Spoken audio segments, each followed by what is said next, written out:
कपड़े धोने वाली बहू। शादी के पहले से ही विभा को कपड़े धोने का बड़ा शौक था। कभी नल के नीचे तो कभी तालाब के पास। अरे मेरी नीली वाली लुंगी नहीं दिख रही है। विभा की अम्मा कहाँ रखी है लुंगी? अरे वो तो विभा ने परसों ही धोकर रखी थी आपकी अलमारी में, देखो वहीं होगी। वो ना मैंने आज धो दी, मुझे लगा कि गंदी हो गई होगी।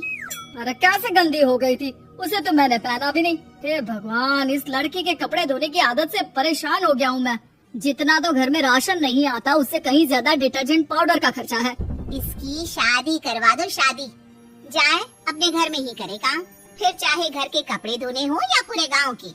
हाँ ठीक बोल रही हो, देखता हूँ मैं कोई लड़का। वो दिन भी आ जाता है जब विभा को देखने लड़के वाले आ जाते हैं। लड़की मुझे अच्छी लगी। होने वाली सास कहती है, बेटी अगर कुछ पूछना है तो पूछ लो। वैसे तो हमारी लड़की बहुत ही शर्मीली है, जो बोल दो वो मान लेती है, इसे क्या पूछना होगा। अरे कैसी बात कर रही हो माँ, मुझे इन लोगों के घर रहना है, सवाल तो कई है। हाँ बेटा पूछ लो ना, क्या पूछना है। आप लोगों के घर कपड़े कौन धोता है? सास का मुंह बन जाता है। देखो अगर तुम ये कहना चाहती हो कि तुम्हें कपड़े धोने नहीं आते तो सुन लो, कपड़े मैं ही धोती हूँ, लेकिन तुम्हारे आ जाने के बाद मैं रुमाल तक नहीं धोऊंगी। अरे चुप रहना भाग्यवान, बहू बेचारी घर आई नहीं, उसे डराना शुरू कर दिया। वो क्या है ना बिटिया, अभी तक तो ये कल्लू की माँ ही धोती थी, लेकिन अब तुम्हारे पापा तो दहेज में वॉशिंग मशीन देंगे ही। तभी विभा की माँ बोल पड़ती है, सवाल भी पूछा तो क्या। वैसे भाई साहब, मशीन की तो फिर भी कपड़े धोने की कैपेसिटी होती है। मतलब जो बिटिया दे रहे हैं ना विभा, इसे कपड़े धोने का बहुत शौक है। ये आप लोगों की क्या आस पड़ोस गांव मोहल्ले सबके कपड़े धो दे और उफ तक ना करे। बाहर देखा नहीं आपने कितने कपड़े सूख रहे हैं, सब हमारी बिटिया ने ही तो धोए हैं। बस भी करो ना माँ, शर्म आ रही इतनी तारीफ सुनकर। और तो और एक दाग निकाल कर दिखाओ तो मान जाओ। हाँ अच्छा माफ करना बेटा, मैंने गलत समझा, हमें तो रिश्ता बहुत पसंद है। और ऐसे जुड़ जाता है रिश्ता कपड़े धोने का शौक रखने वाली विभा का। उसकी शादी हो जाती है कोयला फैक्ट्री में काम करने वाले कल्लू के साथ। शादी के बाद अचानक विभा चिल्लाती हुई सास के पास आती है, सासू माँ, अरे सासू माँ कहाँ है आप? ये तो धोखा है, धोखा दिया आप लोगों ने मुझे। इसे ससुर के चक्कर के बारे में पता चल गया। अरे तो उसमें तुझे क्यों धोखा मिला है? अरे नल में पानी नहीं आता, कपड़े कैसे कब धुलेंगे? अच्छा तू पानी नहीं आ रहा उसकी बात कर रही है? तो आपने क्या सोचा? कुछ नहीं। अच्छा तेरी माँ ने कहा था कि कपड़े धोने का शौक है, तुझे याद आया मुझे। शौक बोलकर कपड़े धोने वाले मेरे जुनून को कम ना आके सासू माँ, कपड़ा धोना मेरा गुरूर है। तभी पति भी वहाँ आ जाता है। अभी मैंने इसे सनी देओल की फिल्म दिखाई है, उसी के डायलॉग मार रही है माँ। अच्छा सुन, साफ बता रही हूँ, पानी सुबह 4 से 6 और शाम को 10 से 12 आता है, समझी? विभा टाइमिंग सुनकर हैरान हो जाती है। ये क्या भूतों का मोहल्ला है? सुबह 4 बजे उठकर कौन कपड़े धोता है? 4 बजे टंकी में पानी जाता है, फिर सारा दिन धोना ना, किसने मना किया? अरे कैसे बात कर रही है? 200 लीटर की टंकी में कितने कपड़े धो लूंगी मैं? सुबह ही उठ जाऊंगी मैं। अब क्या था, विभा सुबह 4 से लेकर रात के 12 बजे तक कपड़े ही धोती रहती।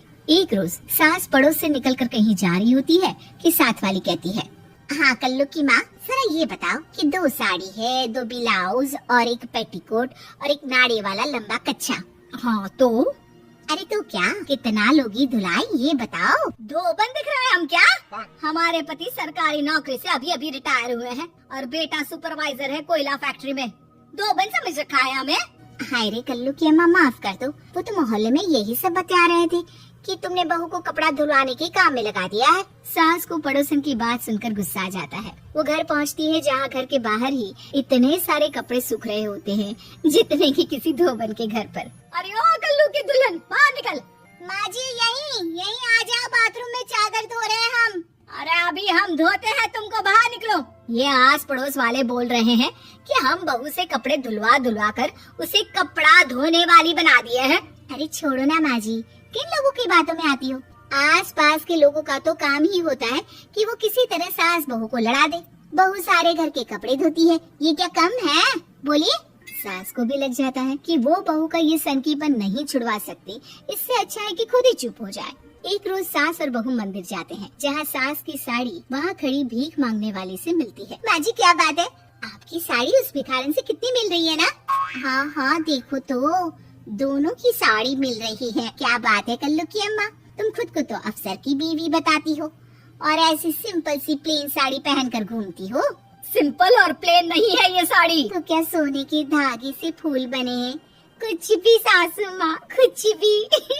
हाँ बने थे इस साड़ी में सोने के धागे से फूल। मेरे पति लेकर आए थे मद्रास से स्पेशली मेरे लिए 10,000 की। है भाई साहब इस भिखारन के लिए भी सेम टू सेम साड़ी लेकर आए होंगे 10,000 की।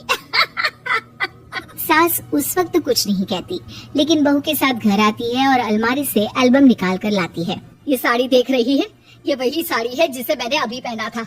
इस साड़ी में ये जो चमकदार फूल दिख रहे हैं ना, ये सोने के धागों से काटे गए हैं।